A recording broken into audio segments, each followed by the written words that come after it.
आपल्याला रोजच्या आहारात लागणारे फळ म्हणजे लिंबू. जेवणात कांदा लिंबू हा जोडीने येणारा शब्द म्हणजेच रस्सेदार भाजीवर लिंबू पिळून जेवणाची वेगळीच मजा असते. चटपटीत लिंबाचे लोणचे तर उन्हाळ्यातील थंडगार लिंबू सरबत लोकांचे आकर्षण आहे. लिंबूमध्ये बरेच गुणधर्म आहेत. लिंबामध्ये महत्त्वाचा घटक म्हणजे सायट्रिक ॲसिड असून इतर घटक व्हिटॅमिन सी, फायबर, पोटॅशियम, लोह, कॅल्शियम, झिंक, मॅग्नेशियम यांचा समावेश आहे. कागदी लिंबाचे झाड हे साधारण 8 ते 9 फूट उंच असते. त्याचा आकार घेरदार असतो.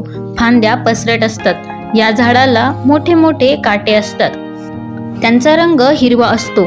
याची साल पांढरट राखाडी रंगाची असते. पाने हिरवीगार असून त्यांना मंद सुगंध येतो. या झाडांना पांढऱ्या रंगाची फुले नंतर फळे येतात. ही फळे म्हणजेच दबू होय. कच्चे लिंबू हिरवेगार तर पिकल्यानंतर पिवळ्या रंगाची होते. काळ गोल असतो. लिंबात 5 ते 6 बारीक पांढऱ्या बिया असतात. शिट्ट्या फळांची चव आंबट असते. उलटी, मळमळ यावर लिंबू सरबत उपयोगी ठरते. लिंबाचा रस आणि खोबरेल तेल उकळून गार करून ते केसांना लावले तर केस वाढतात. पोटदुखी, अजीर्ण या विकारांचा त्रास होऊ नये म्हणून जेवणानंतर लिंबू पाणी घ्यावे. कोमट पाणी व लिंबू रसाच्या मिश्रणाने पोटाचे विकार होत नाही. दातांच्या हाडांच्या मजबूतीसाठी लिंबू गुणकारी आहे. पित्त झाल्यास लिंबाच्या रसाने ते कमी होण्यास मदत होते व अन्नपचन नीट होते. लठ्ठपणा कमी करण्यासाठी रोज सकाळी उपाशीपोटी गरम पाण्यात घेतल्यास अतिरिक्त चरबी कमी होण्यास मदत होते. पाणी निचरा करणारी जमीन याला लागते. थोडी भुसभुशीत, हलकी, काळी मुरमाड असणारी जमीन याला लागते.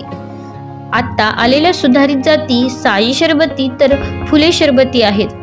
लागवदाचे अंतर 6 बाय 6 मीटर ठेवावे तर खड्ड्याचा आकार 1 बाय 1 असावा लागतो. रोप लागवड करण्यास सोपी जाते. 5 वर्षावरील एक झाड जवळपास 75 ते 125 किलो लिंबू देते. लिंबाचा उपयोग सरबत तयार करण्यासाठी करतात. शारीरिक कष्टाने थकवा किंवा उन्हाने त्रास होत असेल तर लिंबाचे सरबत गुणकारी ठरते. लिंबाचे गोड व तिखट लोणचे करतात. तसेच मिरची व लिंबू यांचे लोणचे केले जाते. रोजचे जेवण रुचकर स्वादिष्ट होण्यासाठी जेवणात लिंबाची फोड वापरतात. साखरेच्या पाकात लिंबू पिळून सुधा रस हा गोड पदार्थ जेवणात पक्वान म्हणून वापरतात. असे हे बहुगुणी लिंबू जाड, पातळ, पिवळी, हिरवी, सपक आणि खरखरीत साल अशा विविध प्रकारचे असते. पायाला भेगा पडल्या तर लिंबू रस तेलात मिसळून लावतात. तसेच साबणात सुद्धा लिंबाचा वापर करतात. या झाडाची लागवड बिया लावून करतात. एक जोडधंदा म्हणून लिंबाची झाडे लावतात. धन्यवाद.